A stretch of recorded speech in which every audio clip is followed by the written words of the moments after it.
So this is how to apply to the University of California.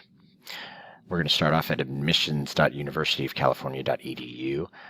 They've got a pretty hefty homepage there, so you'll need to create a new account, so you will need an email address. I've already created an account.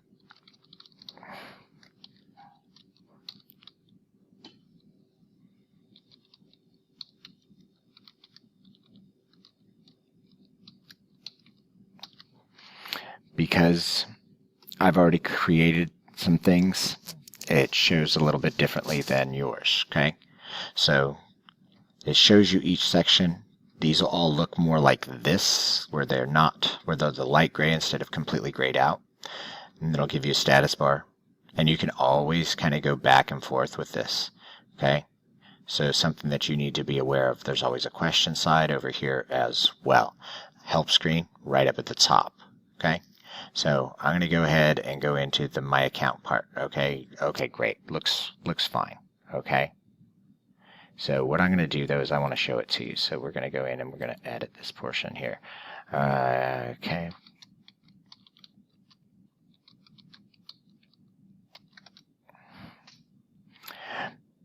Okay, I've got all my stuff here. This is great. But this gives you an idea of what you're looking at.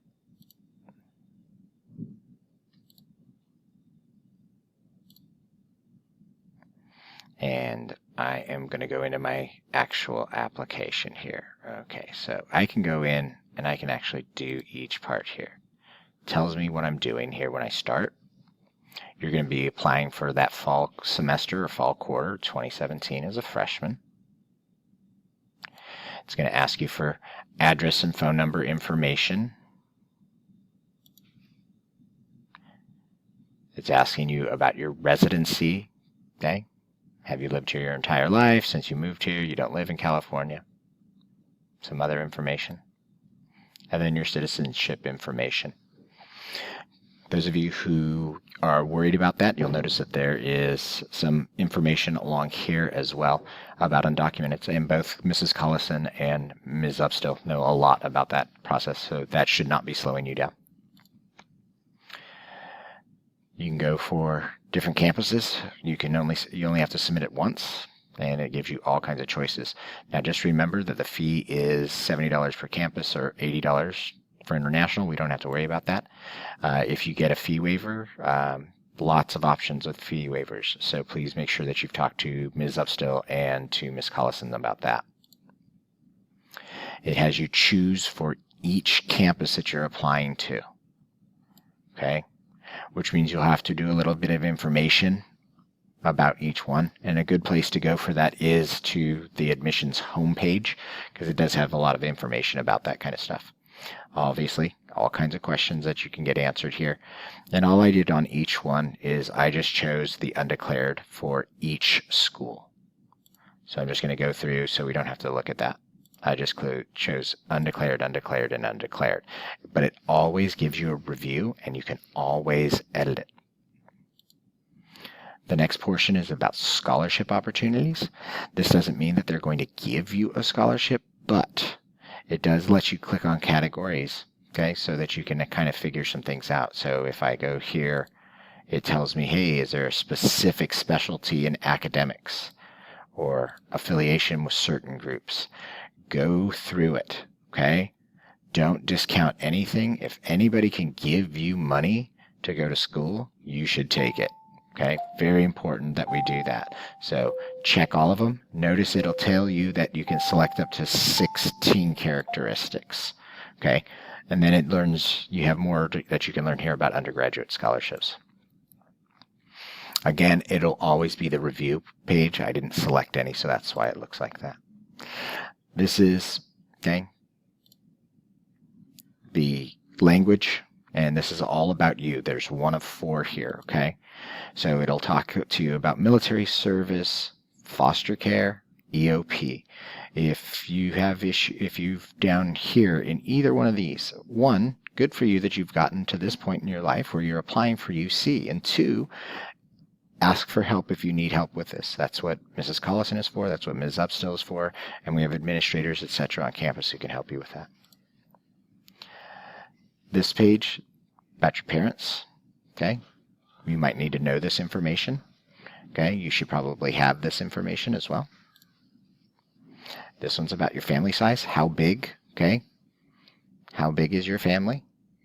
How many people this year and last year? Is it single parent? What was that household income? Okay, so some things you'll probably have to ask your parents, right? They just need to know that stuff to even tell you why, because what they're trying to do is they're trying to figure out before you even do the FAFSA, how can they help you pay for school? Again, it's all an editing page here saying, hey, let's check that out. The next page, this is where a lot of things will go in, is your academic history. Okay, this one is taking the longest, and it's really good to have your transcript in front of you for this so you're not making any guesses. The first part is actually about 7th and 8th grade if you took accelerated courses in math or something in another language. Okay, so if you took a world language, if you took Spanish, for instance, during 7th or 8th grade, got a C or better, okay? Or if you got Chinese or something along those lines, you can have that. Or if you have some international experience as well. So 7th and 8th grade courses to start. Notice they're not asking about grades or anything else. They just want to know what did you take. We actually talk about this, and they give you some information about choosing your high school and when you attended. I'll even show you that screen. Kind of looks like this. You'll have to get some dates correct. You'll have to enter what academic year, goes up to what grade level. Will you get your diploma there? When? The grading system and the fact that we're on a semester system. Okay.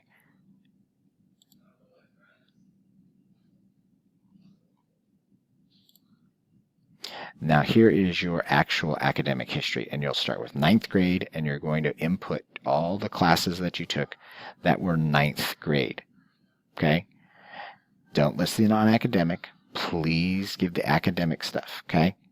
So in 9th grade, let's just start with English, and let's say it's CP English 1. It's going to ask, grade 1 is first semester, grade 2 is second semester. Okay? Same thing with all the other ones. If there's a class you don't see, you'll be saying, I don't see all my courses. It says, hey, wait a minute. I don't want to correct my entry now. I'll correct it later. Same thing for 10th grade. Okay? You open it up. You put the grades in. Same thing for the 11th grade. But you'll notice there's nothing there for the 12th grade. Okay? So keep that in mind. Did you take or plan to take? All right. Some things about a college course. California SSID number. You can put it in here. Okay. Make sure that that's there. It's really important. And then that's on your transcript. And then additional comments. This is where you want to talk about things that went on academically if you can. Okay. You get 550 characters. It gives you a character thing here as well. So you have to be quick. You're not writing an essay. You're just going straight forward with this. Okay, so got a D in geometry freshman year, retook it to get a B+. Okay, why you did that. Okay, so like I wanted to go to UC school, or I wanted to know the information, I was embarrassed. Be honest and truthful here about your academic record, okay? Academic record. They always give you the edit screen. It's always review. You'll notice that it gives you that right up here as well, okay? Now it's about activities and awards. Again, notice the sections are right here. So the first one's about classes you took that were not A through G eligible. Okay, on your transcript, they're marked as A through G eligible, so you'll be taking those things and putting them in here, especially if you did some kinds of coursework that were beyond the norm. Okay, you get to choose the 5 that are most important to you. Activities and awards. This is for educational preparation programs, so things that enriched your academic experiences. Okay, helped you prepare. Those would be bridge courses. Again, things like that. Up to 5. Volunteer and community service. No paid work here, right? So this is all about volunteer work. up to 5 most important things. Work experience. You got paid, okay? You did some work, you got some money for it. So describe that 5 positions and jobs, okay? Add that in. These are your awards and honors. So you want to choose 5. So you need to choose carefully, especially if you are one of our usual kids who gets lots of awards. Okay, so choose carefully. Extracurricular awards, a little bit different. Okay, so now it's talking about captain of varsity team, student body president, school yearbook editor, those types of things. Things that were educational, okay, but extracurricular as well. Okay, so there's a lot of things that'll go on in that. And then it's another review. Then we have test scores. Okay, you'll notice that you have to take the SAT reasoning test, okay, before March 2016. So that might have been the old SAT. Now, if it's after, it'll be the new SAT. And if you haven't taken them, okay, clicking none, and it might tell you something else, or you took the ACT. Yep, I do. I'm just going to keep going because I don't have a test score. SAT subject, okay, exactly as they were reported. Okay, let them know what you report. Your highest overall. They consider up to 3 different SAT. Okay, they only take them before high school graduation. You need to check to make sure whether you have to do this or not for each one of your schools. Okay, I believe the subject tests are required though. If you took an AP exam, you need to put that in, okay? If it'll even ask you when you plan to take it here, notice that it could be later, and if you haven't received your score, or if you have, okay? AP exams, if you've got that, if especially those 3s, 4s, and 5s, you can actually end up getting some credit for those. Same thing, IB scores. This is only if you're from a student from another country, okay? So that's only if you've had to ever take the TOEFL, okay, or the IELTS. Most of you do not have to worry about this at all. And if any of you took any international exams, and they'll tell you exactly which ones, all right? So there's lots of choices here. Most of you don't have that to worry about either, and then it's just a review. The last part is the personal insight. Okay, these are questions that you're going to be working on in your English class. Okay, so you're actually going to have all of this information ahead of time. So you'll be able to copy and paste. So this is going to be an easy place for you to actually to take care of this. So that's one of those nice things. Okay, your English teachers are going to go over these questions with you so that you have that. And it's 4, okay? They give you 8 choices and you answer 4, okay? Or you only submit 4, okay? So keep that in mind as you do that, okay? It's going to say, I haven't done this, okay? I'll do it. I don't want to do that section. Then there is something else, okay? Anything that you haven't put in before, okay?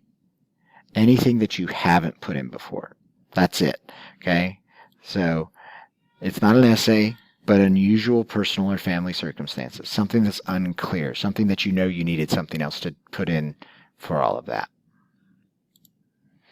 Then you've got your final review.